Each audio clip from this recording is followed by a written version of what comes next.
Hi అండి, welcome back to my channel. ఈరోజు మనం ఈ వీడియోలో సైన్స్ అండ్ టెక్నాలజీలో ఉన్న కరెంట్ అఫైర్స్ చూద్దాం. First topic 3 parent baby.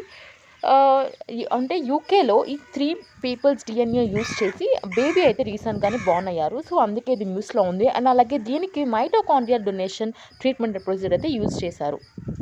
So mitochondria అంటే ఏంటో చూద్దాం. మైటోకాండ్రియా ఏంటంటే basically power house of the cell. Mitochondria సెల్లో ఉంటుంది అండ్ అలాగే ఎనర్జీని జనరేట్ చేస్తుంది. దానివల్ల ఏంటంటే సెల్ ఫంక్షన్ కూడా రెస్పాన్సిబుల్ అనమాట హ్యూమన్ బాడీలో.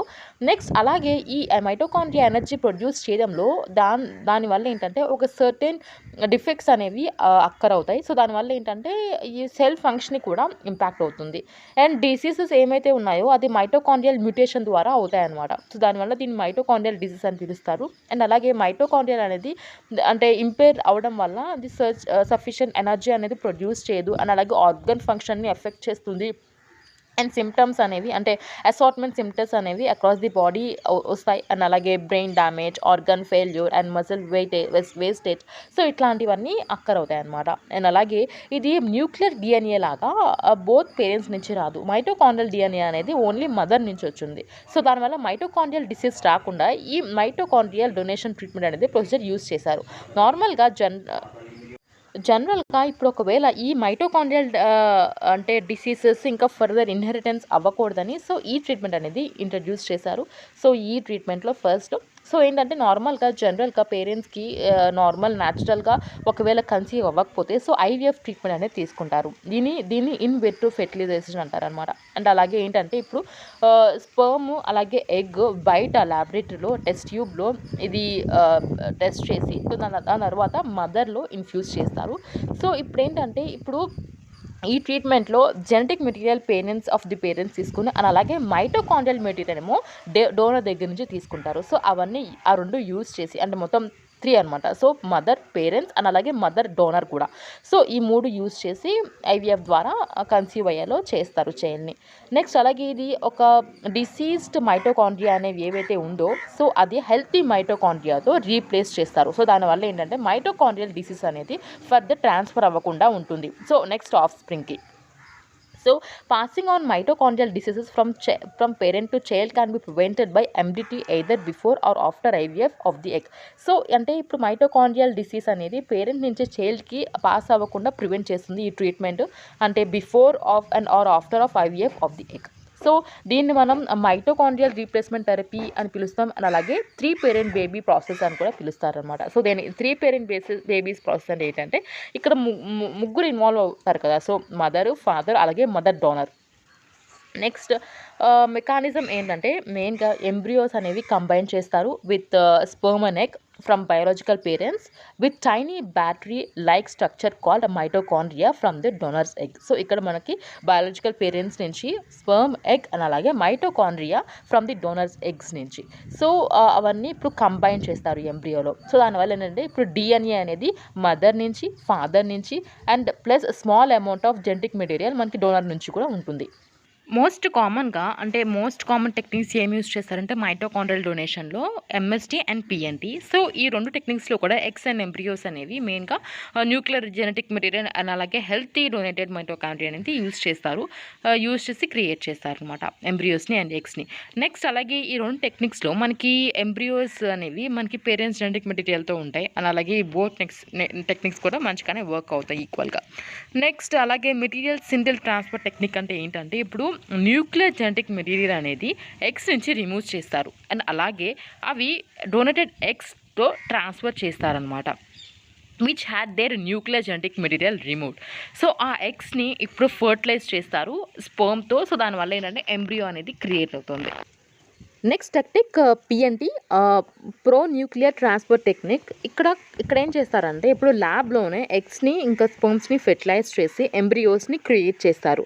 అండ్ నెక్స్ట్ ఏంటంటే ఇప్పుడు న్యూక్లియర్ జెనెటిక్ మెటీరియల్ ఏమైతే ఉందో విత్ ఇన్ ఎంబ్రియోలో దాని నుంచి ఇప్పుడు embryos created using donated eggs and sperms from the స్పర్మ్తో ట్రాన్స్ఫర్ చేస్తారు. నెక్స్ట్ అలాగే దీని న్యూక్లియర్ జెనెటిక్ మెటీరియల్ అనేది ఇప్పుడు డొనేటెడ్ ఎగ్స్ నుంచి రిమూవ్ చేస్తారనమాట. సో అంటే చేంజెస్ చేసుకొచ్చి సో బెటర్గా ఇప్పుడు టెక్నిక్స్ అనేవి యూజ్ చేస్తున్నారు. సో ఈ 2 టెక్నిక్స్ కూడా ఈక్వల్గానే వర్క్ అవుతాయి. Next benefits of mitochondrial donation treatment చూద్దాం. సో మెయిన్గా ఏంటంటే ఇప్పుడు డిసీజ్ని ప్రివెంట్ చేస్తుంది. ఇప్పుడు ఈ మామూలుగా మైటోకాండ్రియల్ డిసీజ్ అనేది మనకి ఇప్పుడు నెక్స్ట్ జనరేషన్కి రాకూడదు అండి. ఈ ప్రాసెస్ అనేది మనకి చాలా ఉపయోగపడుతుంది. ప్రస్తుతం మనం చూసుకుంటే 6,000 బేబీస్లో ఒకరికి ఇలా మైటోకాండ్రియల్ డిసార్డర్ అనేది ఎఫెక్ట్ అవుతున్నారు. నెక్స్ట్ అలాగే జెనెటిక్ కనెక్షన్. సో ఏంటంటే ఇప్పుడు ఒకవేళ ఉమెన్కి క్వాలిటీ ఎగ్స్ అనేవి పూర్గా ఉంటే, so to have biological related child by retaining with the woman's nuclear DNA while using mitochondria from the younger donor. So younger donor నుంచి ఈ మైటోకాండ్రియాని యూజ్ చేసుకొని సో ఒక biological related child by retaining the women's nuclear DNA. So even women's nuclear DNA అనేది ఉంటుంది కదా, so అదనమాట. Next అలాగే ఒకవేళ సేమ్ సెక్స్ వాళ్ళు ఇప్పుడు సేమ్ సెక్స్ ఫీమేల్ వాళ్ళకి వాళ్ళ చైల్డ్ కావాలంటే సో ఇట్లాంటి ప్రొసీజర్ మైటోకాండ్రియల్ డిఎన్ఏ అనేది యూజ్ చేసి వాళ్ళకి ఈ అంటే ఇప్పుడు దాంట్లో ఏంటంటే ఇది ఉమెన్కి న్యూక్లియర్ డిఎన్ఏ ఉంటుంది అండ్ అలాగే ఈ మైటోకాండ్రియల్ డిఎన్ఏ కూడా ఉమెన్ తీసుకుని స్పర్మ్ డోనర్ ఇస్తే సో వాళ్ళకు కూడా చైల్డ్ జెనెటికల్లీ రిలేటెడ్గా ఉన్న చైల్డ్ అనేది పుట్టించవచ్చు. అండ్ అలాగే ఎథికల్ కాన్సర్న్స్ చూసుకుంటే మెయిన్గా ఏంటంటే ఇప్పుడు దీనివల్ల డిజైనర్ బేబీస్ వచ్చే అవకాశం ఉందన్నమాట. అండ్ అలాగే ఇప్పుడు దీనివల్ల ఏంటంటే ఇప్పుడు డిజైనర్ బేబీస్ అంటే ఏంటంటే నాకు ఇలా ఐస్ ఇలా కావాలి, బ్లూ కలర్ కావాలి, హెయిర్ ఇలా కావాలి, సో అట్లాంటివి మనం డిజైన్ చేసే అవకాశం ఉంటుంది కోడింగ్ చేంజెస్ చేసి. అండ్ అలాగే నెక్స్ట్ ఏంటంటే ఇది మైటోకాండ్రియల్ డోనర్ ఎవరైతే ఉన్నారో చైల్డ్ లైఫ్లో ఇష్యూ అనేది అంటే మనం చైల్డ్ లైఫ్లో చూసుకుంటే అది పెద్ద ఎక్కువ కాంట్రిబ్యూషన్ ఉంటుంది. ఓన్లీ ఇనిషియల్ స్టేజ్లో మాత్రమే కాంట్రిబ్యూషన్ ఉంటుంది. అండ్ అలాగే నెక్స్ట్ డోనర్స్ ప్లే అనేది ఒక సిగ్నిఫికెంట్ రోల్ ఉంటుంది ఈవెన్ చైల్డ్ హెల్తీ కాన్సెప్షన్లో. సో దీనివల్ల ఏంటంటే మనకి ఫ్యూచర్లో ఇప్పుడు డోనర్ అనేది బయాలజికల్ క్లెయిమ్ చేసే అవకాశం ఉంది. అంటే చైల్డ్ ఇన్వాల్వ్మెంట్ ఇన్ దేర్ లైఫ్లో ఉండొచ్చు అనమాట. సో ప్రస్తుతం ఏంటంటే మొత్తం డాక్యుమెంట్స్ అని డోనర్స్ ఎవరైతే ఉంటారో సైన్స్ అవన్నీ చేసుకుంటారు, బట్ ఫ్యూచర్లో బయాలజికల్ క్లెయిమ్ చేసే అవకాశం కూడా ఉంది అని చెప్పి ఈ ఇష్యూ అయితే ఉందన్నమాట. నెక్స్ట్ అలాగే ఈ మైటోకాండ్రియల్ డొనేషన్ ట్రీట్మెంట్ చూసుకుంటే ఇది మామూలుగా జనరల్ ఇష్యూస్, ఇది ఇక్కడ చెప్పిన ఎథికల్ ఇష్యూస్. ఇప్పుడు జనరల్ ఇష్యూస్ చూసుకుంటే effective concerns, so long term benefits ఏమైతే ఉంటాయో ఉండవు అని చెప్పి ఇంకా మనకి ఈ కన్సర్న్స్ ఉన్నాయన్నమాట. అండ్ నెక్స్ట్ అలాగే ఇన్కంపాటబిలిటీ రిస్క్ అంటే ఇప్పుడు డోనర్స్ మైటోకాండ్రియా అండ్ అలాగే రిసీవర్స్ న్యూక్లియర్ జీనోమ్ అవన్నీ అంటే ఇప్పుడు కంపేర్ చేయాలి. సో ఈవెన్ మన పేరెంట్స్ అంటే మదర్ అండ్ ఫాదర్వి మ్యాచ్ అవ్వాలి, ఈవెన్ ద డోనర్ కూడా మ్యాచ్ అవ్వాలి కదా. సో అట్లాంటివన్నీ పొటెన్షియల్ ఇన్కంపాటబిలిటీ ఉంటుంది. అండ్ అలాగే డేటా అనేది లేదు. ప్రస్తుతం ఏంటి 6,000లో ఒక బేబీకి ఇలా వస్తుంది మైటోకాండ్రియల్ డిసీజ్ అనే ఎఫెక్ట్ అవుతుందని చెప్తున్నారు, కానీ మనకి ఎగ్జాక్ట్ ఇన్ఫర్మేషన్ అనేది లేదు. సో ఎంతమంది కానీ మనం టెస్ట్ చేయగలుగుతాం. అండ్ అలాగే impact on child. So MRT అంటే ఇప్పుడు ప్రస్తుతం ఏంటంటే ఇప్పుడైతే మనకి సక్సెస్ఫుల్గా ఒకటి టెస్ట్ అయితే అయ్యింది, ఒక బేబీ అయితే పుట్టారు, కానీ ఇప్పుడు లాంగ్ టర్మ్లో ఆ బేబీ రిస్క్ ఏముంది, సో క్యాన్సర్ రిస్క్ అనేది ఇంక్రీజ్ అవుతుందా, డెవలప్మెంట్ డిజేబిలిటీ అట్లాంటివన్నీ మనకి ఇంకా తెలియదు అనమాట. సో ఇంకా ఫ్యూచర్లోనే మనకి తెలుస్తుంది, కానీ చైల్డ్ పర్సనాలిటీకి ఇవన్నీ ఇన్ఫ్లుయెన్స్ అయ్యే ఛాన్స్ ఉంది. నెక్స్ట్ అలాగే కాస్ట్ బేరియర్స్. ఈ టెక్నిక్ అనేది చాలా costly procedure and many sections of society కూడా ఇన్యాక్సెసిబుల్ ఉంది. అండ్ నెక్స్ట్ కన్క్లూజన్ ఏంటంటే ఒకవేళ ఎండి టెక్నిక్ అనేది కంట్రీలో ఇంప్లిమెంట్ అయితే ఒక రెగ్యులేటరీ బాడీ ఉండాలి మెయిన్గా ఇది అంటే ఈ అనెథికల్ ప్రాక్టీస్ని అవాయిడ్ చేయడానికి. అండ్ అలాగే ప్రాపర్ క్లినికల్ ట్రయల్స్ ఉండాలి. అండ్ అలాగే డేటా అనేది కలెక్ట్ చేసి and on the safety and efficiency of the technique అనేది యూజ్ చేయాలి. సో ఇది conclusion. Next topic anti microbial resistance. రీసెంట్గానే WHO global AMR R&D hub పార్ట్నర్షిప్తో ఒక రిపోర్ట్ అయితే రిలీజ్ చేసింది, incentivising the developing of new anti bacterial treatment 2023. And report అనేది మనకి G7 కంట్రీస్కి రిలీజ్ చేశారు. సో మెయిన్గా ఏంటంటే monitoring and handling of AMR. So about the global AMR and research and development hub చూసుకుంటే ఇది ఒక partnership of countries and non governmental donor organization and inter governmental organization. Next ఇది 2019లో launch చేశారు. మెయిన్గా ఏంటంటే ఇది ఛాలెంజెస్ ఏమైతే ఉన్నాయో అని అడ్రస్ చేయడానికి అండ్ అలాగే కొలాబరేషన్ ఇంకా కోఆర్డినేషన్ ఇంప్రూవ్ చేయడానికి అనమాట in global AMR and research and డెవలప్మెంట్లో. Using one health approach. So WHO organization మనకు తెలిసిందే, హెడ్ క్వార్టర్స్ జెనీవా స్విట్జర్లాండ్లో ఉంది అండ్ ఎస్టాబ్లిష్ చేసింది 1948లో. ఇది యునైటెడ్ నేషన్ ఏజెన్సీ. ప్రస్తుతం 194 మెంబర్ స్టేట్స్ ఉన్నాయి, ఇండియా కూడా one of the member. And main objective ఏంటంటే ఇది హెల్త్ని ప్రమోట్ చేస్తుంది, అలాగే వరల్డ్ని సేఫ్గా ఉంచడం, అండ్ అలాగే వల్నరబుల్ ఎవరైతే ఉన్నారో వాళ్ళందరినీ సర్వ్ చేయడం అనమాట. అంటే everyone everywhere can attain the highest level of health. And functions చూసుకుంటే యూనివర్సల్ హెల్త్ కవరేజ్ని ఎక్స్పాండ్ చేయడం, అండ్ అలాగే వరల్డ్ రెస్పాన్స్ టు హెల్త్ ఎమర్జెన్సీస్ని డైరెక్ట్ అండ్ కోఆర్డినేట్ చేయడం, అండ్ హెల్తియర్ లైఫ్స్ని ప్రమోట్ చేయడం from pregnancy care through world age. So ఇవైతే functions. So anti microbial resistance గురించి చూద్దాం. ఇదేంటంటే according to the world health organization ప్రకారం ఇది బ్యాక్టీరియా ద్వారా, లేకపోతే వైరసెస్ కానీ, ఫంగసెస్ కానీ, పారాసిట్ ఏవైతే ఉంటాయో అవి ఓవర్ టైంలో చేంజ్ అవుతాయి. సో దానివల్ల ఏంటంటే మెడిసిన్స్కి సరిగ్గా రెస్పాండ్ అవ్వన్నమాట. సో దానివల్ల ఇది ఇంకా మనం ట్రీట్ చేయాలంటే ఇన్ఫెక్షన్స్ని, సో ఇది హార్డ్ అవుతుంది. అండ్ అలాగే రిస్క్ ఆఫ్ డిసీజ్ కూడా మనకి ఇంక్రీజ్ అవుతుంది, అంటే డిసీజ్ స్ప్రెడ్ అవ్వడం వల్ల. అండ్ అలాగే సివియర్ ఇల్నెస్ అవుతుంది, అండ్ అలాగే డెత్ కూడా రీజన్ అవుతుంది. అండ్ అలాగే దీనివల్ల ఏంటంటే మెడిసిన్స్ అనేవి ఇన్ఎఫెక్టివ్, ఇంకా ఇన్ఎఫెక్షన్స్ పర్సిస్ట్ ఇన్ ద బాడీ ఉంటాయి, దానివల్ల మనకి స్ప్రెడ్ అయ్యే రిస్క్ అనేది ఉంది. ఫ్యాక్ట్స్ అబౌట్ ఏఎంఆర్ చూసుకొని 24 మిలియన్ పీపుల్ అనేది ఈవెన్ ఎక్స్ట్రీమ్లీ పోవర్టీగా పుష్ అవుతున్నారు. అండ్ అలాగే టాప్ 10 థ్రెడ్స్ చూసుకుంటే ఫర్ గ్లోబల్ హెల్త్ ఇది ఒక టాప్ 10 థ్రెడ్స్ అనమాట గ్లోబల్ హెల్త్కి యాజ్ పర్ వరల్డ్ హెల్త్ ఆర్గనైజేషన్లో. అండ్ ఈ డ్రైవర్స్ ఆఫ్ ఏఎంఆర్ చూసుకుంటే మెయిన్గా the lack of access of to clean water, so sanitation hygiene అనేది ఇష్యూ ఉంది. అండ్ అలాగే poor infections and diseases prevention and control in health care facilities and forms. అలాగే మనకి quality affordable medicines అనేవి access అనేవి సరిగ్గా లేదు. అండ్ పీపుల్ కూడా దీనివల్ల అవేర్నెస్ అని లేదనమాట, అవేర్నెస్ అండ్ నాలెడ్జ్ అనేది లేదు. And lack of enforcement of legislation, perfect law కూడా లేదు మనకి. అండ్ అలాగే ఈ misuse and over use of anti microbial, so the over use of microbial and misuse వల్ల ఇవన్నీ డ్రైవర్స్ అనమాట ఏఎంఆర్కి. నెక్స్ట్ అలాగే యాంటీ మైక్రోబియల్స్ చూసుకుంటే సింపుల్ వ్యూ. సో ఇప్పుడు యాంటీ మైక్రోబియల్స్ ఏంటంటే మెయిన్గా ఇవి మెడిసిన్స్ అనమాట. సో మనకి ఇప్పుడు ఇన్ఫెక్షన్స్ ఏమైతే ఉన్నా దాన్ని ప్రివెంట్ అండ్ ట్రీట్ చేయడానికి యూజ్ చేస్తాం by organisms in humans, animals and plants. So antibiotics ఏంటంటే ఇవి మనం అంటే ఏమైతే బ్యాక్టీరియా వల్ల ఇన్ఫెక్షన్స్ వస్తుందో దాన్ని ట్రీట్ చేయడానికి యూజ్ చేస్తాం. యాంటీవైరస్ ఏంటంటే మనం వైరస్ వల్ల ఏమైతే ఇన్ఫెక్ట్స్ వస్తుందో దాన్ని ప్రివెంట్ చేయడం, ట్రీట్ చేయడానికి యాంటీవైరల్స్ అనేవి యూజ్ చేస్తాం మనం. అంటే కోల్డ్స్ కానీ, flu, chicken pox, COVID-19, HIV, so ఇవన్నీ వైరల్స్. సో యాంటీ ఫంగల్ ఏంటంటే ఫంగై వల్ల ఇన్ఫెక్షన్ ఏమైతే వస్తుందో దాన్ని ట్రీట్ చేయడం, ప్రివెంట్ చేయడానికి యూజ్ అవుతుంది. అంటే థ్రష్ కానీ, రింగ్ వామ్, అథ్లెట్ ఫుడ్ ఇవన్నీ అనమాట. నెక్స్ట్ అలాగే పారాసైట్. సో పారాసైట్ వల్ల వచ్చిన ఇన్ఫెక్షన్స్ అనేవి ప్రివెంట్ అండ్ ట్రీట్ చేయడానికి యూజ్ చేసేదే యాంటీ పారాసైట్స్. ఇవి malaria, thread warm and head line ఇవన్నీ అనమాట. నెక్స్ట్ అలాగే యాంటీ మైక్రోబియల్ డ్రగ్ అనేది మెయిన్గా only one type of organisms మాత్రమే వర్క్ చేస్తుంది. నెక్స్ట్ ఏఎంఆర్ ఇన్ ఇండియా చూసుకుంటే India tops the list of the countries with the highest antibiotic consumption and highest AMR. So India మనం countries అన్నింటిలో చూసుకుంటే India అనేది లిస్ట్లో టాప్ ఉందన్నమాట. సో ఈ యాంటీబయోటిక్ కన్సంప్షన్లో. అండ్ అలాగే lance and paper detailed 5 pathogens that are defecting some of the most effective antibiotics in the country. So 5 pathogens అనేవి డీటెయిల్గా మెన్షన్ చేశారు. నెక్స్ట్ అలాగే మనకి ఈ యాంటీ మైక్రోబియల్ రెసిస్టెన్స్ గురించి ఒక 5th డీటెయిల్ రిపోర్ట్ అనేది రిలీజ్ చేశారు. సో దానివల్ల ఏంటంటే ఇప్పుడు రెసిస్టెన్స్ లెవెల్ అనేది 5 to 10% ఎవ్రీ ఇయర్ ఇంక్రీజ్ అవుతుంది of broad spectrum anti microbials with higher misuse.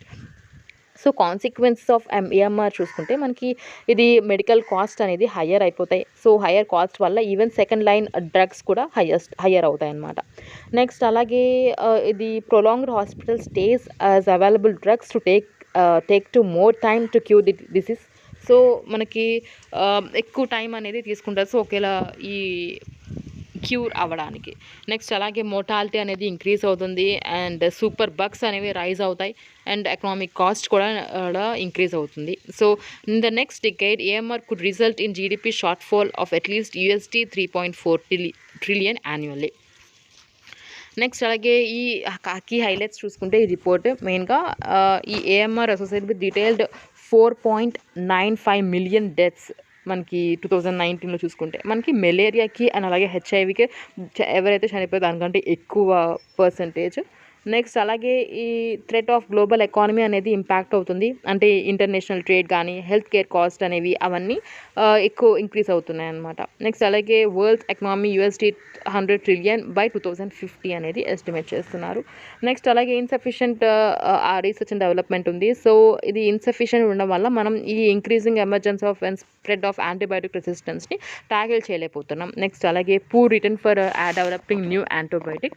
So మనకి ఒక వయబుల్ మార్కెట్ అయితే లేదు so for novel antibiotics and for which that's why new reserve antibiotics fails to cover the cost of the development, manufacturing and distribution. So other factors ఏమైతే ఉన్నాయంటే ఈ ఏఎంఆర్ని lead చేస్తుంది triple planetary crisis. So ఇదేనంటే 3 main interlinked issues. అంటే ఇప్పుడు humanity currently faces climate change, pollution and biodiversity loss. So ఇవన్నీ అయితే ఈ ట్రిపుల్ ప్లాంటరీ క్రైసిస్ వల్ల ఇది ఏఎంఆర్ అనేది ఇంక్రీజ్ అవుతుంది. అండ్ నెక్స్ట్ ఒకటి అదే క్లైమేట్ చేంజ్ వల్ల అండ్ బయోడైవర్సిటీ లాస్ వల్ల and pollution and AMR. So next అలాగే COVID-19 పాండమిక్ కూడా ఇది అంటే ది రీజన్ మెయిన్గా wide spread consumption of antibiotics అనేది ఉందన్నమాట. వేరియస్ వేవ్స్ రావడం వల్ల సో ఈ యాంటీబయాటిక్స్ కన్సంప్షన్ కూడా ఇంక్రీజ్ అయ్యింది. Next antibiotic use in animals rate for human use.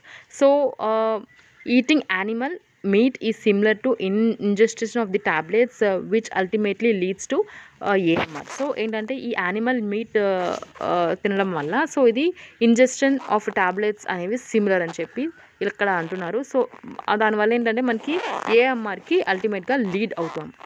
And next global steps ఏమేమైతే తీసుకున్నారంటే ఇది ఏఎంఆర్ ట్యాకిల్ చేయడానికి global action plan on microbial resistance by WHO, aware access watch aware tool and అలాగే global anti microbial resistance and use surveillance system GLASS by WHO. Steps taken by India చూసుకుని national action plan on containment of anti microbial resistance launch చేశారు 2017లో.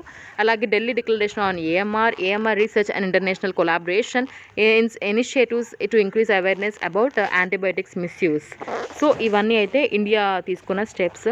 And suggestions ఏమైతే ఇచ్చారంటే ఇక్కడ ఏఎంఆర్కి మెయిన్గా ఇది environmental governance, planning and regulatory framework అనేది enhance చేయాలి. అండ్ అలాగే ట్రాన్స్పరెన్సీ అండ్ అకౌంటబుల్ సిస్టమ్ ఉండాలి. అండ్ ఇది ఐడెంటిఫై చేసి టార్గెట్ ప్రయారిటీ ఏఎంఆర్ రిలవెంట్ పొల్యూటెంట్స్ని ఐడెంటిఫై చేయాలి. నెక్స్ట్ అలాగే ఈ రిపోర్టింగ్, సర్వేలెన్స్ అండ్ మానిటరింగ్ కూడా ఇంప్రూవ్ చేయాలి. అండ్ అలాగే ఫైనాన్సింగ్, ఇన్నోవేషన్, కెపాసిటీ బిల్డింగ్ కూడా ప్రయారిటైజ్ చేయాలి.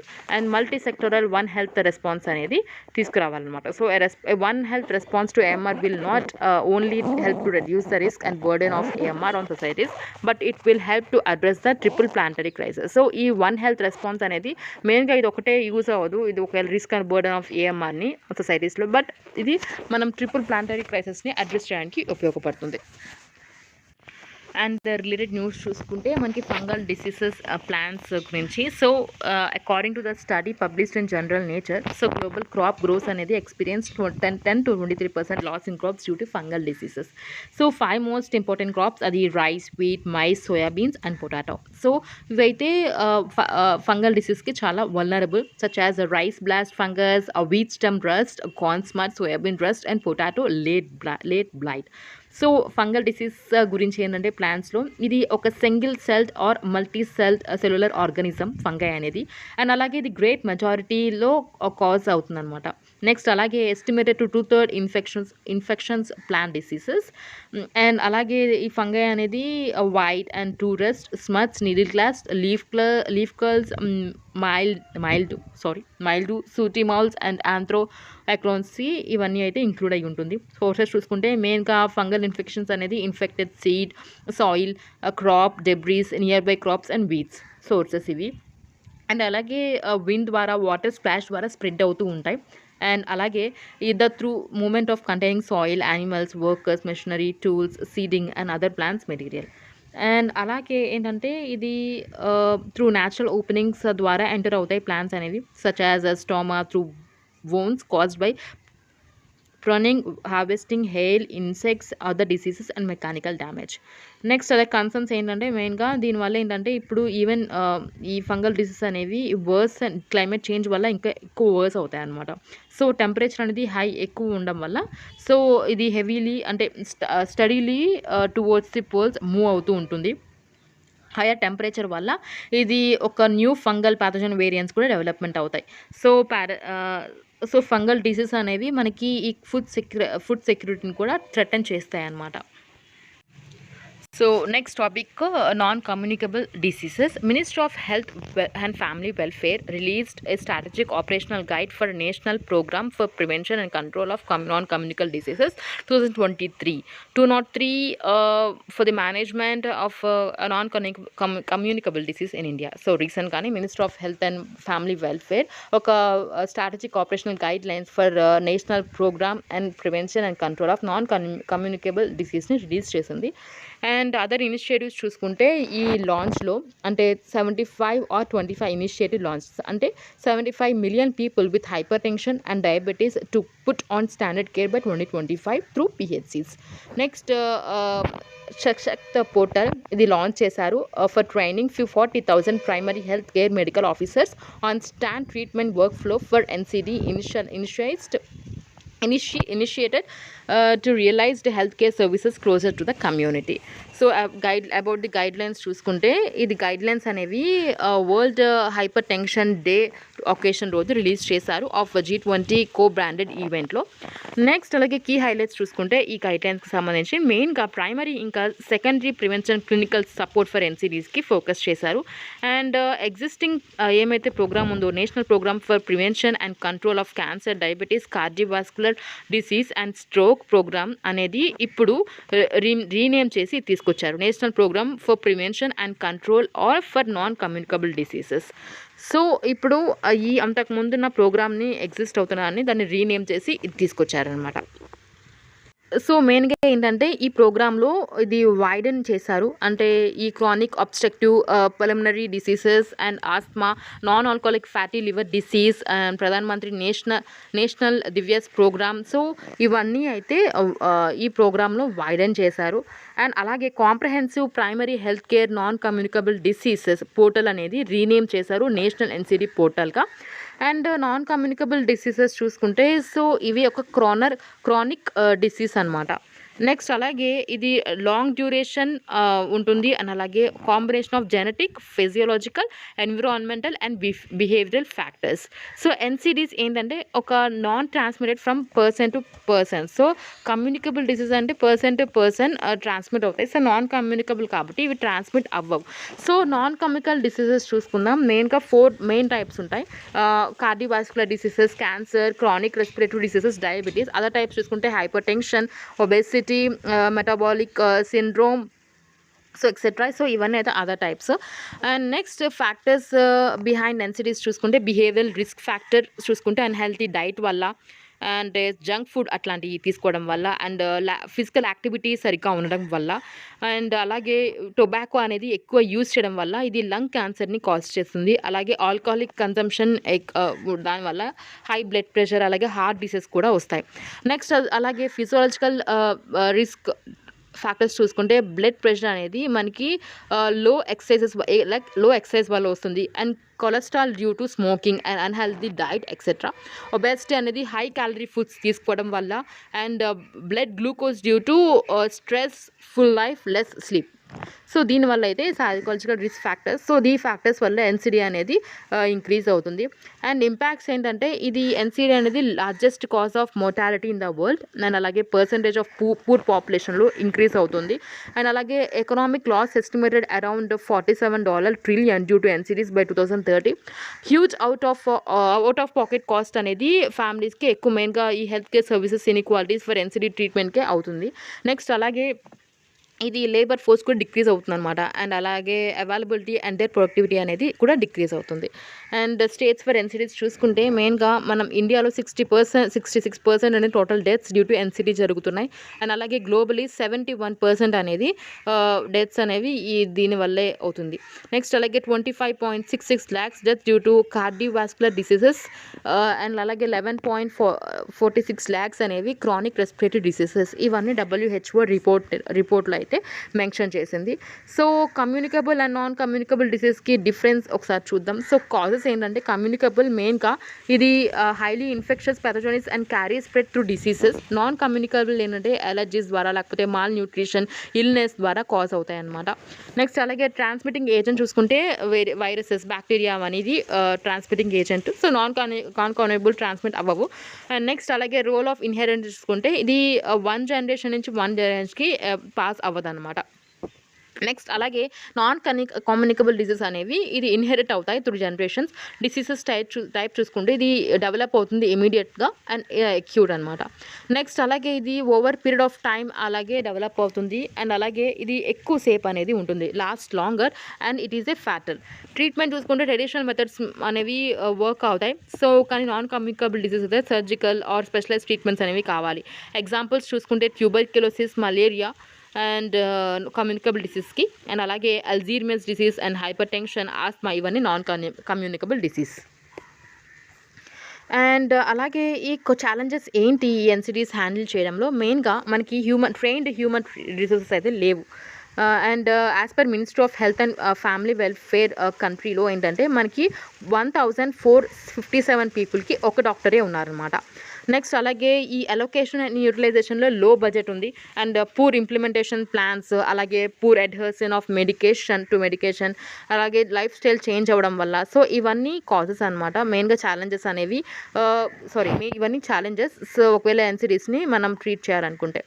సో ఇనిషియేటివ్స్ ఏమేమి తీసుకుందంటే ఇండియా ఎన్సిడీస్ని కర్బ్ చేయడానికి national programme for prevention and control of cancer, diabetes, cardiovascular disease and stroke programme అయితే లాంచ్ చేసింది 2010లో by ministry of health and family welfare, launch under its national health machine.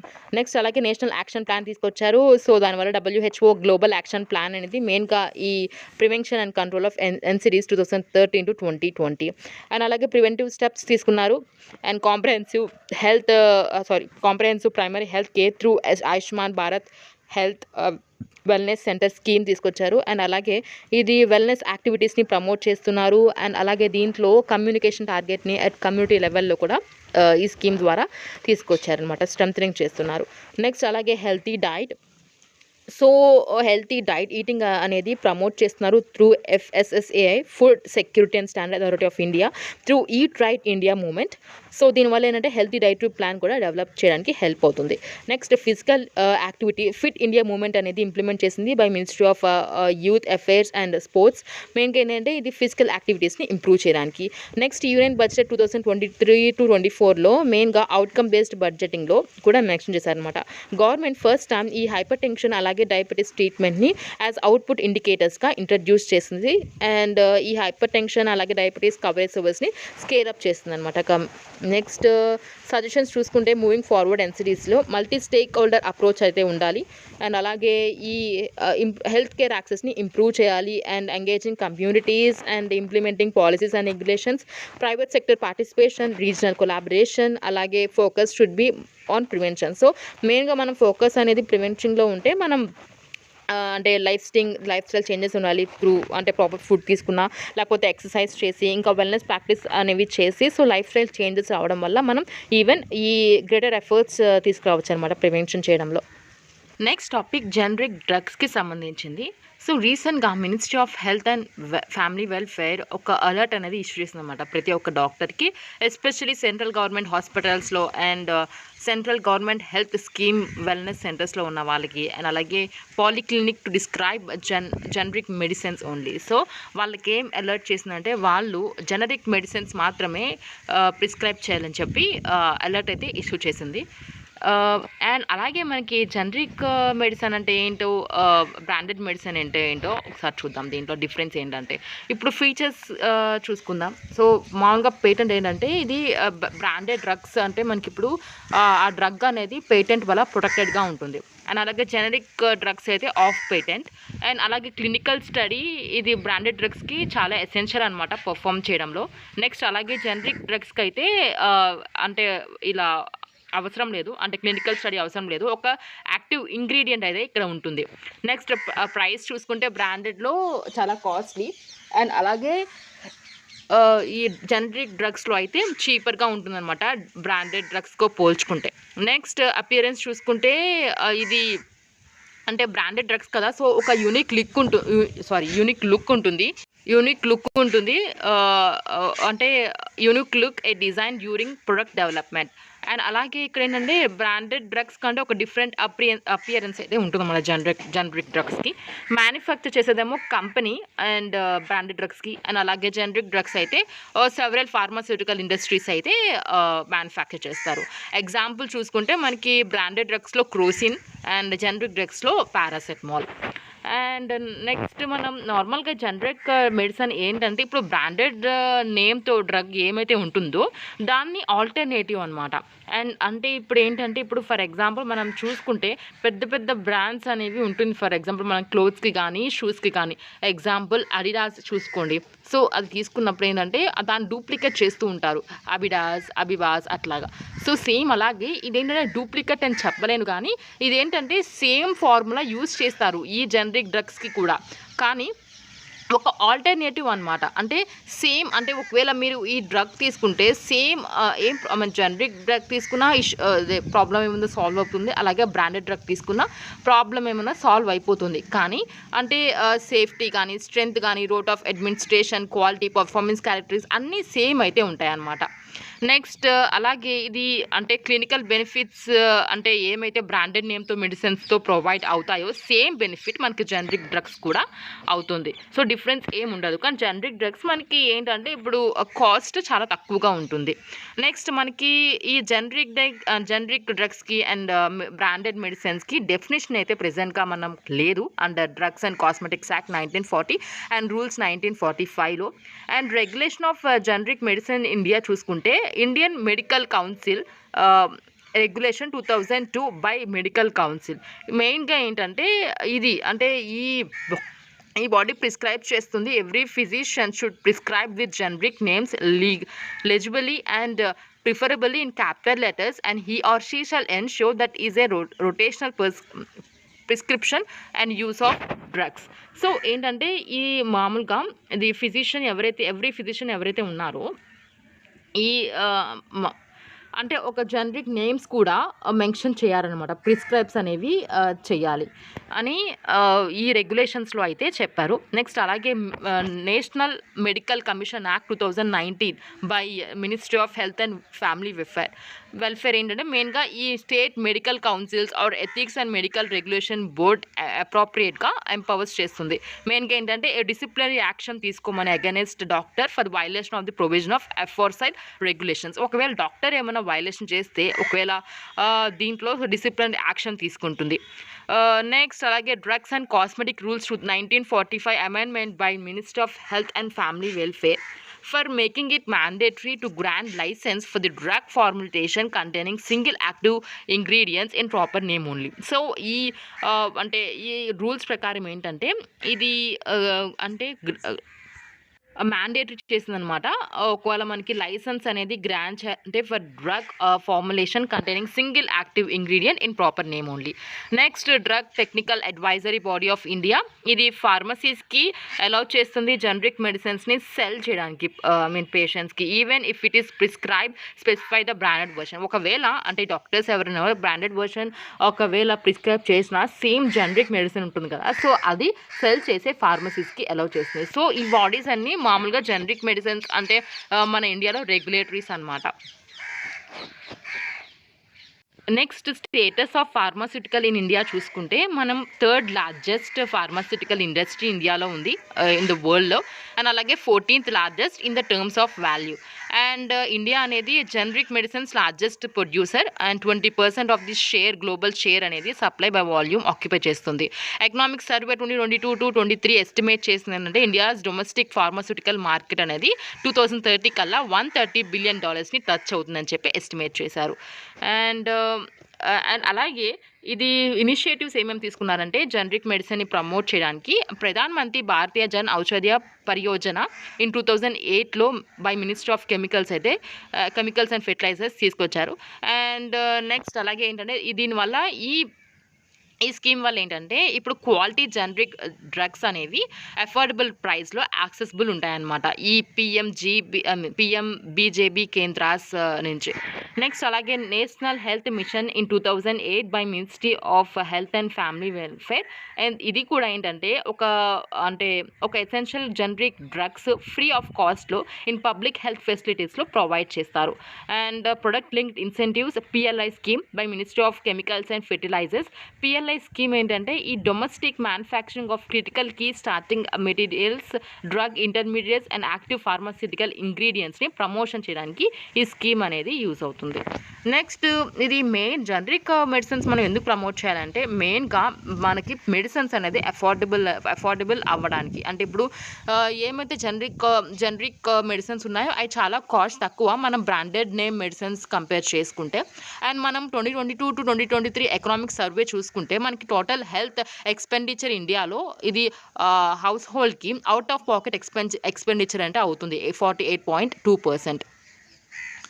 And అలాగే కాంపిటీషన్ని create చేస్తుంది. So దీనివల్ల ఏంటంటే multiple generic drugs అనేవి ఒక same single ప్రొడక్ట్ని approve చేస్తారు. దానివల్ల ఏంటంటే మార్కెట్ ప్లేస్లో ఒక కాంపిటీషన్ అనేది క్రియేట్ అయ్యి అండ్ మన టిపికల్గా ఒక మోర్ ఆప్షన్స్ అనేవి క్రియేట్ అవుతాయి. నెక్స్ట్ అలాగే expanding geriatric population and rising commodities. So దీనివల్ల ఏంటంటే మనం ఏమైతే క్రిటికల్ మెడిసిన్స్ ఉన్నాయో అవి యాక్సెసిబిలిటీ ఉంటుంది, అవైలబిలిటీ ఉంటుంది మార్కెట్లో, అది కూడా మనం ఇంప్రూవ్ చేయడానికి హెల్ప్ అవుతుంది. నెక్స్ట్ అలాగే ఫార్మాస్యూటికల్ సెక్టర్ని డెవలపింగ్ చేయడంలో మనం యూజ్ అవుతాం ఒకవేళ ఈ జనరిక్ మెడిసిన్స్ అనేది ప్రమోట్ చేస్తే. So government promoting pharmaceutical sector and generic medicines provide the opportunity for the same. Next అలాగే generic medicine export market expanding. So మనం ఇండియా అనేది 50% of Africa's requirement for generics అనేది supply చేస్తాం currently. And అలాగే 40% of the generic demands in the USA and 25% of the medicines in UK. So even మనం generic medicine export మార్కెట్ని expand చేయడానికి ఈ generic medicines అనేవి ప్రమోట్ చేస్తున్నాం. మెయిన్ ఛాలెంజెస్ ఏంటంటే ఈ జనరిక్ మెడిసిన్ని ప్రమోట్ చేయడంలో first illegitimate drugs. 2018 central drug standard control organization ఏం ఐడెంటిఫై చేసిందంటే 4.5% అనేది నియర్లీ మనకి జనరిక్ డ్రగ్స్ ఏమైతే సర్క్యులేట్ అవుతున్నాయో డొమెస్టిక్ మార్కెట్లో అవి సబ్ స్టాండర్డ్ అనమాట. ఈవెన్ జనరిక్ డ్రగ్స్లో కూడా కొన్ని స్టాండర్డ్ అనేవి ఉంటుంది. సో ఏమైతే సర్క్యులేట్ అవుతున్నాయో అవి సబ్ స్టాండర్డ్ అని ఈ central drug standard control organization అయితే ఐడెంటిఫై చేసింది. నెక్స్ట్ అలాగే మనకి అంటే డ్రగ్ కంట్రోల్ ప్రొసీజర్స్ ఏమైతే ఉన్నాయో ఇండియాలో మెయిన్గా lack of fund, resources and మ్యాన్ పవర్తో సఫర్ అవుతుంది. నెక్స్ట్ అలాగే ఈ కౌంటర్ ఫీట్ మెడిసిన్ సెల్లర్స్ మెయిన్గా ఏంటంటే వాళ్ళు రీటైల్ లెవెల్లో ఆపరేట్ చేస్తారు. అండ్ అలాగే సబ్ స్టాండర్డ్ మెడిసిన్స్ని ప్రొక్యూర్ చేసి ఫ్రమ్ డ్యూబియస్ సప్లైస్. అంటే ఇప్పుడు ఏం చెప్పాలంటే ఇప్పుడు నకిలీ మందులు అనమాట. సో అవి అయితే సర్క్యులేట్ చేస్తారు. Then perception of the patient. So negative perception of in the patient కూడా ఉంది. ఏంటంటే ఒకవేళ మెడిసిన్ అనేది మనకి డైరెక్ట్గా కాస్ట్తో డిపెండ్ అయి ఉంటుంది. ఒకవేళ హై కాస్ట్ ఉంటే మెడిసిన్ అనేది ఎఫెక్టివ్గా వర్క్ చేస్తుంది. ఒకవేళ తక్కువ కాస్ట్ అనుకో అది ఎఫెక్టివ్గా వర్క్ చేయదనే ఒక మిత్ అనేది ఉంది. అంటే ఒక నెగిటివ్ పర్సెప్షన్ అనేది ఉంది. సో దానివల్ల కూడా మన జనరిక్ మెడిసిన్స్ అనేవి తీసుకుంటాకే కొంచెం ఆలోచిస్తారు. నెక్స్ట్ అలాగే evergreening of patent. Big companies ఏం చేస్తారంటే ఇప్పుడు డ్రగ్ మీద మోనోపోలీ అనేది మెయింటైన్ చేస్తారు. అండ్ అలాగే ఇప్పుడు ఒక చిన్న ఎగ్జాంపుల్ చూసుకుంటే ఇప్పుడు వాళ్ళు ఇండియాలో మనకి 20 years వరకు వాళ్ళు పేటెంట్ తీసుకున్నది 20 years వరకు వాళ్ళది మ్యానుఫ్యాక్చర్ చేయాలన్నమాట. అండ్ ఆఫ్టర్ 20 years తర్వాత ఏంటంటే వాళ్ళు ఏ ఫార్మా కంపెనీ కూడా మ్యానుఫ్యాక్చర్ చేయొచ్చు. కానీ 20 years అయిపోయిన తర్వాత వాళ్ళు కొంచెం ఫార్ములా అనేది చేంజ్ చేసి మళ్ళీ పేటెంట్ కోసం అప్లై చేస్తూ ఉంటారు. సో దీనివల్ల కూడా మనం జనరిక్ మెడిసిన్స్ ఇది మ్యానుఫ్యాక్చర్ చేయలేకపోతున్నాం. నెక్స్ట్ అలాగే మనం ఈ ఇంపోర్ట్ డిపెండెన్సీ ఉంది for key starting materials or active pharmaceutical ingredients. So మెయిన్గా ఏంటంటే యాక్టివ్ ఫార్మాస్యూటికల్ ఇంగ్రీడియంట్స్కి ఇండియా అనేది హెవీలీ మనం వేరే కంట్రీస్లో డిపెండ్ అయి ఉన్నాం. అండ్ ఎగ్జాంపుల్ చూసుకుంటే 70 to 80% ఆఫ్ ది ఏపీఐ అనేది మనకి చైనా నుంచే వస్తుంది ఇంపోర్ట్ అయ్యి. నెక్స్ట్ ఏపీఐ అంటే ఏంటంటే ఇది ఒక సబ్స్టాన్స్, అలాగే మిక్స్చర్ ఆఫ్ సబ్స్టాన్స్. ఇది మనం మ్యానుఫ్యాక్చర్ ఆఫ్ డ్రగ్స్లో యూజ్ చేస్తారు. అండ్ అలాగే ఇది ప్రొడక్షన్ ఆఫ్ డ్రగ్లో ఒక యాక్టివ్ ఇంగ్రీడియంట్గా ఉంటుంది. డ్రగ్ ప్రొడక్ట్లో ఒక యాక్టివ్ ఇంగ్రీడియంట్లా వర్క్ చేస్తుంది ఏపీఐ.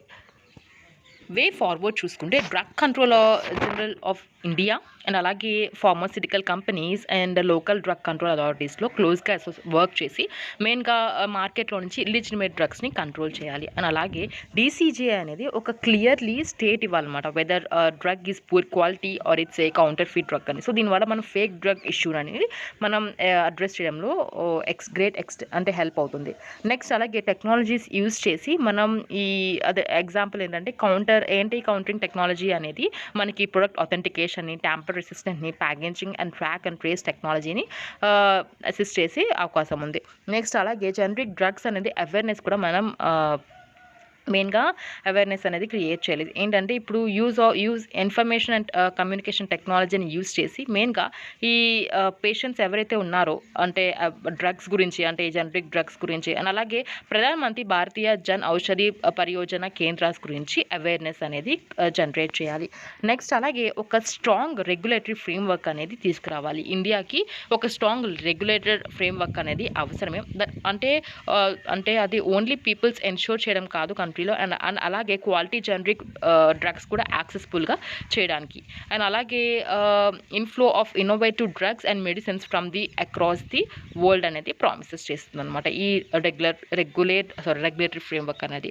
అండ్ అలాగే కంపల్సరీ లైసెన్సింగ్ అనేది ప్రొవైడ్ చేయాలి. సో ఇప్పుడు ఏంటంటే ఇప్పుడు మామూలుగా కంపల్సరీ లైసెన్సింగ్ ఏంటంటే ఇప్పుడు పేటెంట్ పర్మిషన్ లేకుండా సో అది ఆ డ్రగ్ అనేది కొన్ని ఫార్మాస్యూటికల్స్కి, కొన్ని ఫార్మా మ్యానుఫ్యాక్చరర్స్కి గవర్నమెంట్ అనేది మెన్షన్ చేస్తుంది ఈ డ్రగ్స్ అనేది కంపల్సరీ లైసెన్సింగ్ మీరు ఖచ్చితంగా చేయాల్సిందే అని. సో దానికి ఏంటంటే పేటెంట్ పర్మిషన్ అవసరం లేదు.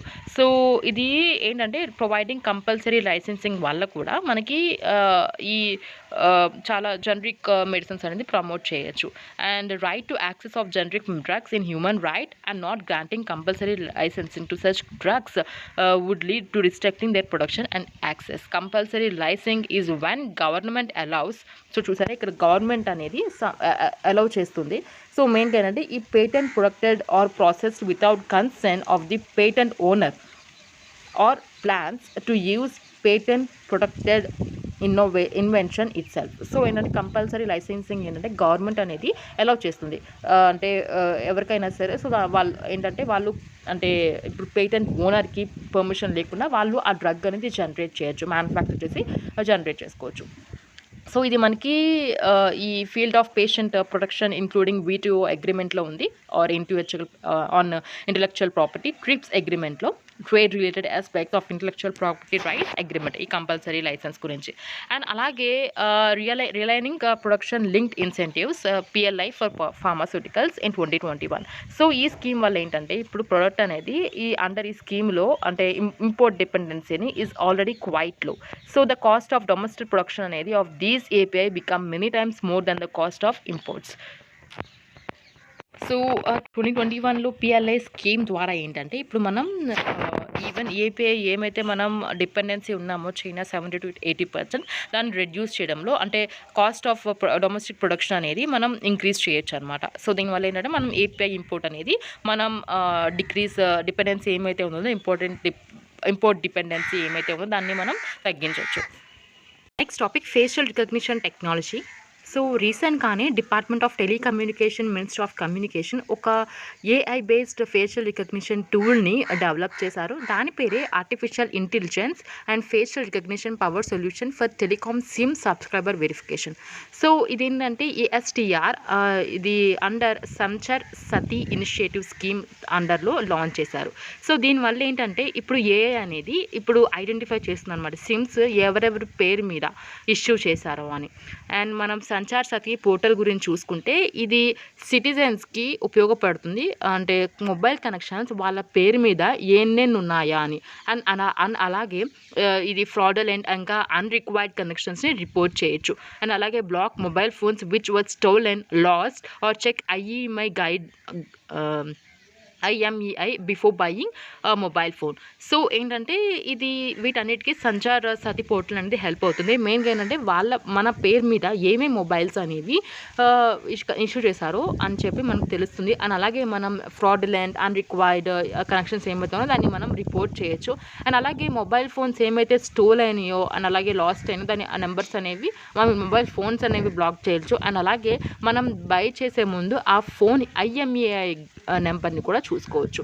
సో అలాగే దీనికి అంటే ఈ సంచార్ సతి పోర్టల్ అనేది వేరియస్ మోడల్స్ కూడా ఉంటుంది. అంటే సెంట్రల్ ఎక్విప్మెంట్ ఐడెంటిటీ రిజిస్టర్, అంటే మెయిన్గా ఈ ఏమైతే మొబైల్స్ స్టోలన్ ఇంకా లాస్ట్ అయినాయో దానికోసం. అండ్ అలాగే telecom analytics for fraud management and consumer protection. So మెయిన్గా ఏంటంటే ఇది మొబైల్ కనెక్షన్స్ అంటే మన పేరు మీద కానీ ఎవరి పేరు మీద కానీ అంటే అదేంటి అంటే ఏ నెంబర్స్ ఎవరెవరి ఫోన్ నెంబర్ అంటే ఎవరెవరి పేరు మీద ఉన్నాయో చెక్ చేసుకునే ఫెసిలిటీ ఇస్తుందన్నమాట ఇది. అండ్ అలాగే ASTR అండ్ ఫ్రాడ్లెంట్ సబ్స్క్రైబర్స్ని ఐడెంటిఫై చేస్తుంది. అండ్ అలాగే నో యువర్ మొబైల్ కనెక్షన్స్. మెయిన్గా ఏంటంటే మన పేరు మీద ఎన్ని మొబైల్ కనెక్షన్స్ ఉన్నాయో మనం చూసుకోవచ్చు, రిజిస్టర్ చేయమని చూసుకోవచ్చు. అండ్ అలాగే ASTR అనేది ఇప్పుడు ఒక సిమ్ కంటే ఒక మనిషికి 8 సిమ్స్ కనెక్షన్స్ మాత్రమే ఉంటుంది. సో తర్వాత ఇది యాజ్ పర్ DOT అలౌ చేయరనమాట 8 కనెక్షన్స్ కంటే ఎక్కువ.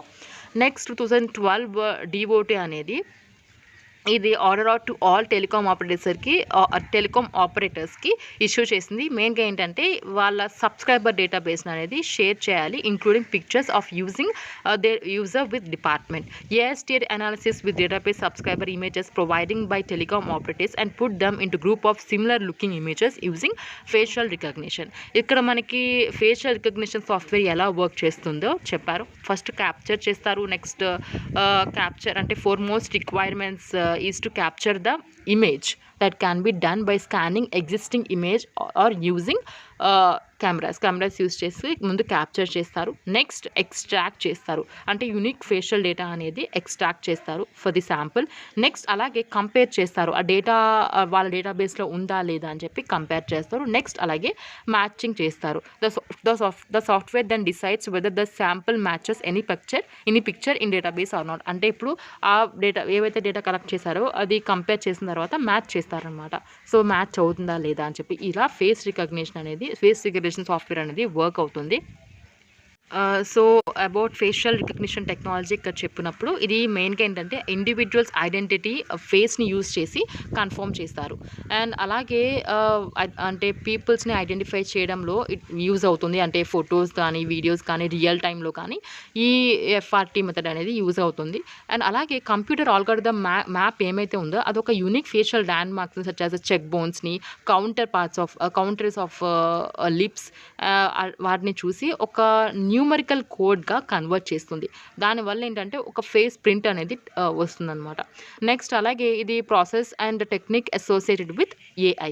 And for verification or identification system compares face prints generated with large existing database of the face prints. So వెరిఫికేషన్కి ఐడెంటిఫికేషన్కి సిస్టమ్ వాళ్ళ అంటే ఫేస్ ప్రింట్స్ ఏమైతే జనరేట్ అయిందో అది వాళ్ళ లార్జ్ ఎగ్జిస్టింగ్ డేటాబేస్ ఏమైతే ఉందో దానికి మ్యాచ్ చేసి చూస్తారు. అండ్ అలాగే అప్లికేషన్స్ ఎక్కడ అంటే అప్లికేషన్స్ బెనిఫిట్స్ చూసుకుంటే మెయిన్గా ఫ్రాడ్ డిటెక్షన్ చేయడంలో మనకి యూస్ అవుతుంది. అండ్ క్రైమ్ ఇన్వెస్టిగేషన్స్లో అండ్ ఒకవేళ చిల్డ్రన్ ఏమైనా మిస్ అయినా లేకపోతే పర్సన్స్ ఏమైతే అన్ఐడెంటిఫైడ్ డెడ్ బాడీస్ ఉంటాయో అండ్ అలాగే ఒక ఇన్ఫర్మేషన్ అనేది ఈజియర్ ఇంకా ఫాస్ట్ అనాలిసిస్ అనేది మనకి ఉపయోగపడుతుంది. నెక్స్ట్ ఈ ఎయిర్పోర్ట్లో కూడా మనకి ఈ డిజి యాత్ర ఇనిషియేటివ్ అనేది ministry of civil aviation initiate చేసింది. మెయిన్గా ఏంటంటే ఈ సీమ్లెస్ ఇంకా హసల్ ఫ్రీ ఎక్స్పీరియన్స్ అనేవి ఎయిర్పోర్ట్లో ప్రమోట్ చేస్తుంది. అండ్ అలాగే సైమల్టేనియస్గా సెక్యూరిటీ కూడా ఇంప్రూవ్ చేస్తుంది. అండ్ ఇది FRT అనేది మనకి మెయిన్గా వెయిట్ టైమ్స్ ఎయిర్పోర్ట్లో యూస్ చేస్తే వెయిట్ టైమింగ్ ఏమైతే ఉందో దాన్ని రెడ్యూస్ చేసి అండ్ అలాగే సెక్యూరిటీని కూడా ఇంప్రూవ్ చేస్తుంది. బ్యాంకింగ్ చూసుకుంటే ATM క్యాష్ విత్డ్రాల్స్ కానీ లేకపోతే చెక్అవుట్ రిజిస్టర్ అనేది మనం ఫేషియల్ రికగ్నిషన్ చూసి అప్రూవ్ అంటే పేమెంట్స్ అనేవి అప్రూవ్ చేయొచ్చు. అండ్ అలాగే ఫేషియల్ రికగ్నిషన్స్ అనేవి సేఫర్గా ఉంటాయి. సో అంటే ఇప్పుడు పాస్వర్డ్స్ ఏమీ ఉండవు కాబట్టి హ్యాకర్స్ కూడా దాన్ని క్రాక్ చేయలేకపోతారు. నెక్స్ట్ హెల్త్ కేర్ చూసుకుంటే మెయిన్గా ఏంటంటే ఒక పేషెంట్ రికార్డ్ అనేది మనకి ఈజీగా యాక్సెస్ వస్తుంది. అండ్ అలాగే patient registration process in health care ఫెసిలిటీలో మనకి ఈ streamline patient registration process in health care facility and auto detect pain and emotion of the patient. Even మనం ఇట్లాంటి హెల్త్ కేర్లో కూడా ఉపయోగపడుతుంది. అప్లికేషన్ బెనిఫిట్స్ ఆఫ్ ఎఫ్ఆర్టీ చూసాం. ఈ అన్ని సెక్టర్స్లో అయితే మనకి ఉపయోగపడుతుంది. అంటే ఫ్రాడ్ డిటెక్షన్ చేయొచ్చు, క్రైమ్ ఇన్వెస్టిగేషన్ చేయొచ్చు, ఎయిర్పోర్ట్లో యూస్ చేయొచ్చు, అండ్ అలాగే బ్యాంకింగ్ అండ్ హెల్త్ కేర్లో కూడా. Concerns associated with the use of facial recognition technology చూద్దాం. First privacy and concern. మెయిన్గా ఏంటంటే ఈ స్టోరేజ్లో ఇంకా ఎక్స్టెంట్లో ఇంకా ఇన్ఫర్మేషన్ కన్సెంట్లో అయితే ల్యాక్ ఆఫ్ కంట్రోల్ ఉండడం వల్ల even facial data by public and private players use ఏవైతే ఉందో దానికి రెస్పెక్ట్ ఇది ప్రైవసీ ఇన్వేషన్ అయితే జరుగుతుంది. సింపుల్ ఎగ్జాంపుల్ చెప్పాలంటే డిజి అతని ఇనిషియేటివ్ ఉంది ఎయిర్పోర్ట్లో. సో దాంట్లో మనం అంటే ఇప్పుడు ప్రతి ఒక్క ఎయిర్పోర్ట్లో యాక్సెసిబిలిటీ లేదు, కానీ కొన్ని ఎయిర్పోర్ట్స్లో అయితే ఉన్నాయి. సో ఏంటంటే ఇప్పుడు వాళ్ళు స్కాన్ చేస్తారు సో మన ఫేస్ని. సో చేసినప్పుడు ఏంటంటే వాళ్ళకి ఉన్న స్టోరేజ్ ఉంది కదా, సో ఆ స్టోరేజ్ ఎక్కడ స్టోర్ చేస్తున్నారో ఆ ల్యాక్ ఆఫ్ కంట్రోల్ అనేది ఉంది. సో దానివల్ల అండి ప్రైవసీ ఇన్వేషన్కి రిజల్టింగ్ అవుతుంది. నెక్స్ట్ అలాగే డేటా ప్రొటెక్షన్ లా. సో ఇదేంటంటే మనకి ఏంటంటే ఒక రెగ్యులేటరీ సెటప్ అనేది లేదు అండ్ లీగల్ ఫ్రేమ్వర్క్ కూడా లేదు మెయిన్గా ఈ డేటా ప్రొటెక్షన్ని గమనించడానికి. సో దానివల్ల ఏంటంటే use of especially in the context of personal biometric data. And even data protection bill ఏమవుతుందో 2019 గవర్నమెంట్ అది కూడా విత్డ్రా చేసింది, పాస్ అయితే అవ్వడం లేదు. నెక్స్ట్ అలాగే ఇన్ఎక్యురసీ ఉంది మెయిన్గా అయినా టెక్నికల్ ఎర్రర్స్ వల్ల, అంటే బ్యాడ్ లైట్నింగ్ వల్ల లేకపోతే ఫేషియల్ ఎక్స్ప్రెషన్ వల్ల, ఈజింగ్ వల్ల మనకి ఇన్ఎక్యురేట్ ఐడెంటిఫికేషన్ అనేది ఉంటుంది, అక్యురేట్గా అయితే లేదు. Next under representation. So errors ఉన్నాయి ఎఫ్ఆర్టీలో మెయిన్గా ఏంటంటే lack of data pertaining to certain groups of people. Next అలాగే టెక్నాలజీస్ ఛాలెంజెస్ మెయిన్గా ఏంటంటే డిజిటల్ అటాక్స్ అయ్యే ఛాన్సెస్ కూడా ఉన్నాయి. Or the use of physical or digital portraits 3D models such as mask or deep fakes etc. to bypass the system. Next way forward చూసుకుంటే మెయిన్గా మనకి ఖచ్చితంగా ఒక లీగల్ ఫ్రేమ్వర్క్ అనేది ఉండాలి. సో ఈ use of FRT system and అలాగే data protection లాకి సంబంధించి ఒక రెగ్యులేట్ అవసరం. సో దానివల్ల ఏంటంటే ఈవెన్ నెసరీ సేఫ్ గార్డ్స్ అనేవి మ్యాండేటరీగా మనం అంటే కలెక్షన్ కానీ స్టోరేజ్ కానీ యూజర్ డేటాది సో సేఫ్ గార్డ్స్ అయితే ఉంటాయి. నెక్స్ట్ అలాగే ఇప్పుడు నార్మల్గా ఈ సీసీటీవీకి అంటే by public and private actors ఎవరైతే ఉన్నారో సో ఒక క్లియర్ రెగ్యులేషన్స్ కూడా కావాలి. ఈ సీసీటీవీలో అంటే ఇప్పుడు automated facial recognition system AFRC is implemented దాని ముందే. సో ఈ సీసీటీవీకి కావాల్సిన రెగ్యులేషన్స్ కూడా క్లియర్ రెగ్యులేషన్స్ అనేవి ప్రొవైడ్ చేయాలి. అండ్ అలాగే అకౌంటబిలిటీ ఉండాలి and concern capacity building and బయాస్నెస్ని కూడా ఎలిమినేట్ చేయాలి. అండ్ సో మనం డిఫరెంట్ టైప్స్ ఆఫ్ బయోమెట్రిక్స్ చూద్దాం. సో ఏంటంటే ఇది other types of biometric identification. ఇప్పుడు మనకి బిహేవియరల్, ఫిజికల్ ఇంకా chemical and vein biometric identification ఉన్నాయి. బిహేవియరల్ అంటే ఏంటంటే ఇప్పుడు typing style, navigation style, interaction style, physical style. And physical style అంటే ఏంటంటే ఇప్పుడు ఫింగర్ ప్రింట్స్ కానీ, వాయిస్ రికగ్నిషన్ కానీ, ఐస్ స్కానర్స్ కానీ, లేకపోతే సిగ్నేచర్ కానీ, వాయిస్ రికగ్నిషన్ ఇప్పుడు మనం మాట్లాడుకుంటున్నది. నెక్స్ట్ కెమికల్ అండ్ వెయిన్ చూసుకుంటే మనకి DNA and vein recognition. Next topic సూపర్ కంప్యూటర్కి సంబంధించింది. India's AI's supercomputer Airawat has been ranked 75th in the top 500 global super computing list announced at the International Super Computing Conference held in Germany. So ఇప్పుడు మనకి 75th rank అయితే వచ్చింది AI super computer ఐరావత్కి. So అందుకే ఇది న్యూస్లో ఉంది. So Airavat గురించి చూసుకుంటే ఇది centre for development of advanced computing CDAS అనేది పూణే మహారాష్ట్రలో అయితే ఇన్స్టాల్ చేశారు. అండ్ అలాగే ఐరావత్ సూపర్ కంప్యూటర్ అనేది ఇది ఇండియాస్ లార్జెస్ట్ ఇంకా fastest AI super computing system which is remarkable speed of 13,170 teraflops. So AI system అనేది ఇన్స్టాల్ చేశారు as a part of government national program on artificial intelligence.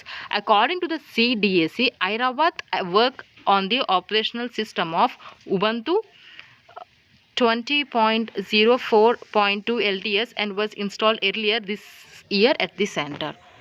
Next super computer గురించి మనకు తెలిసింది. ఇది ఏంటంటే ఇది హై పర్ఫార్మెన్స్ కంప్యూటింగ్ సిస్టమ్. మెయిన్గా ఏంటంటే ఇది ఎక్సెప్షనల్ ప్రాసెసింగ్ పవర్ని అండ్ అలాగే computational capacity compare to the general purpose కంప్యూటర్ని డెలివర్ చేస్తుంది. అండ్ అలాగే సూపర్ కంప్యూటర్స్ అనేది ఫ్లోటింగ్ పాయింట్ ఆపరేషన్స్ పర్ సెకండ్తో మెజర్ చేస్తారు instead of million instructions per సెకండ్స్తో. సో సూపర్ కంప్యూటర్స్ అంటే ఫ్లోటింగ్ పాయింట్ ఆపరేషన్స్ పర్ సెకండ్తో అయితే మెజర్ చేస్తుంది. Next super computers tens of thousand of process and contain చేస్తుంది అండ్ అలాగే perform billion and trillion of calculations or computations per second since information moves quickly between processor and the in supercomputer, so they are ideal for the real time applications. Next India and super కంప్యూటర్స్కి గురించి చూసుకుంటే ఇది indigenously developed of super computers began in 1980. So ఇండిజినియస్గా start చేసింది 1980 నుంచి.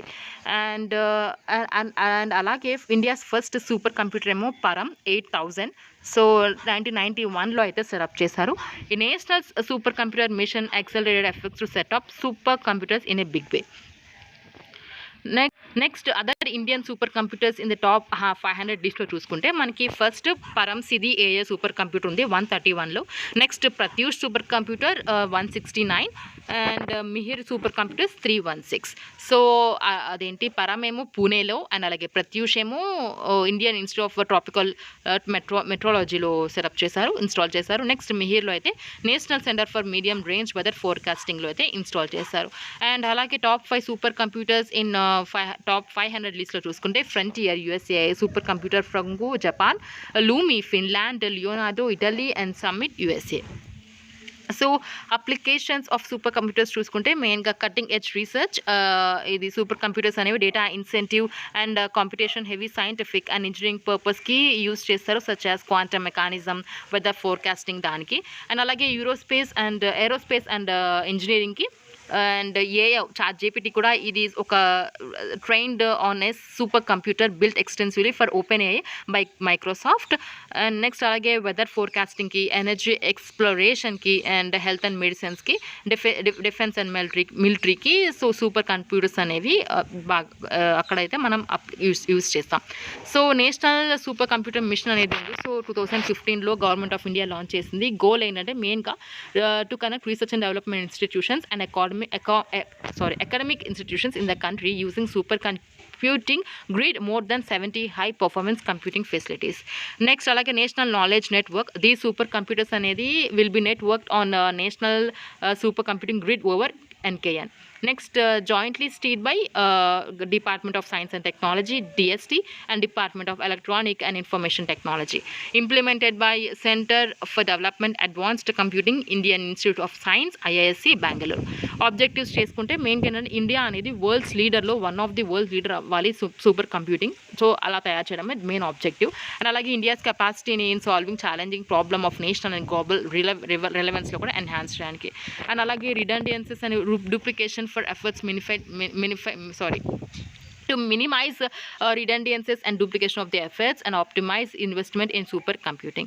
So phase 1 చూసుకుంటే install 6 computers with 30% of value addition done in of India. మెయిన్గా ఏంటంటే ఇది ఒక ఎకో సిస్టమ్ని క్రియేట్ చేయడానికి ఫోకస్ చేశారు. నెక్స్ట్ ఫేజ్ 2 చూసుకుంటే manufacturing super computers in the country with the indigenous software stock. Phase 3 ఏంటంటే focus on design and manufacturing the country expected computing speed of 45 pf. So conclusion ఏంటంటే ఇప్పుడు మెయిన్గా super computers అనేవి already ఒక huge contribution వరల్డ్కి. And అలాగే as we look for the future application of the artificial intelligence done to an moderate degree of this scale will depend on supercomputing to analyze huge database. Thus countries around the world including India have been ramping up supercomputing capabilities over the past few years for India to become a knowledge driven multi-trillion dollar economy which is able to support cutting edge science to and benefit in economy, its society and business investment, and supercomputing is necessity. So with the conclusion, challenges ఈ super computers ఏంటంటే massive external storage device who bandwidth is fast enough to accommodate the data being analysed and they are extremely costly. And అలాగే large amount of ఎలక్ట్రిసిటీని కూడా consume చేస్తుంది. And super computer అనేది build చేయాలంటే by connecting multiple processing units and can require large rooms to store them. Next topic, crypto mining. Bhutan and Singapore based bidder has announced to raise 500 million to set up crypto mining operations in Himalayas that is free of carbon, thus tapping into Bhutan's abundant hydraulic power. Next crypto currency గురించి మనకు తెలిసింది. ఇది ఒక subset of virtual currencies and it is decentralized and protected by cryptography. ఇది ఒక virtual currency is a digital representation of the value that can be digitally traded and it functions as medium of exchange, unit of account and store of value.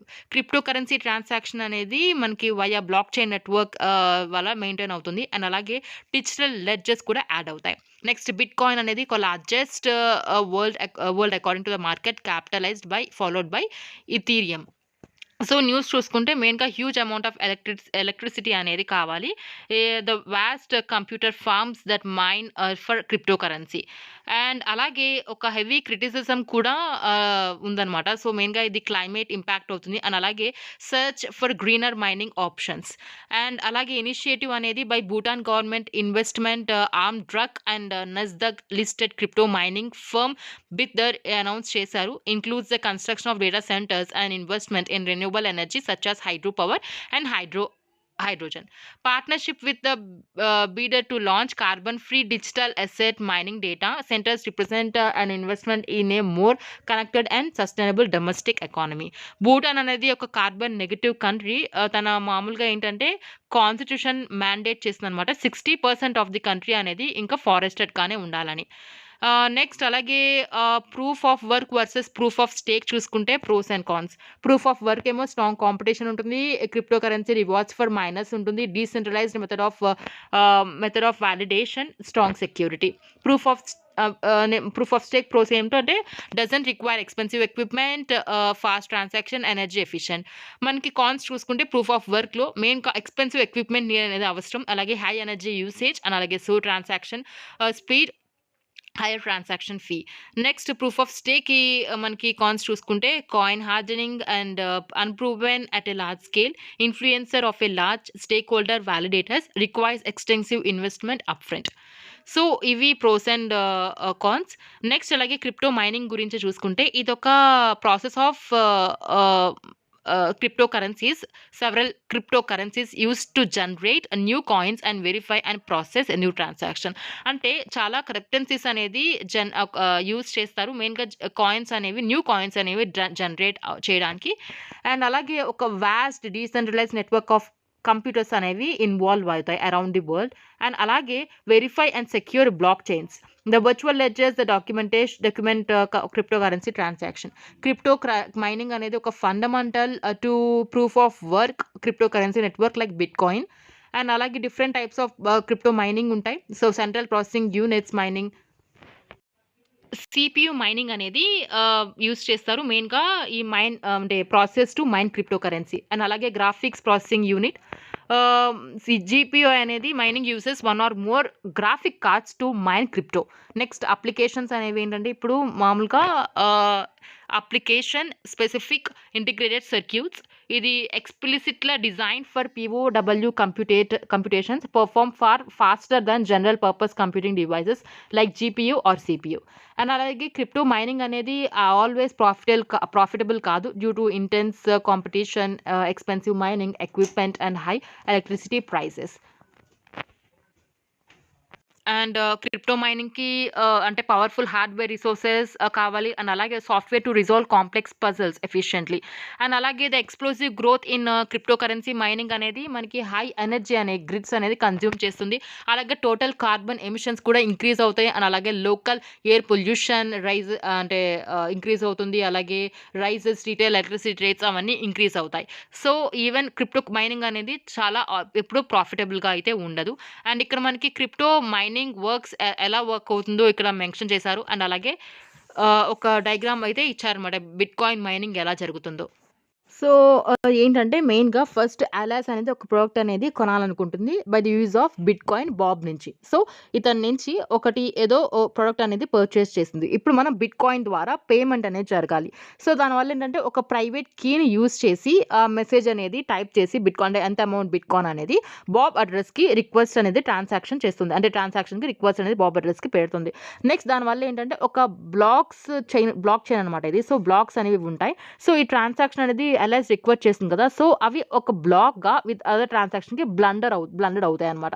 And అలాగే ఆ black అనేది ఇప్పుడు the network of the notes validity LIS transaction అనేది ఈ algorithm process use చేసి దీన్నే mining అంటారు.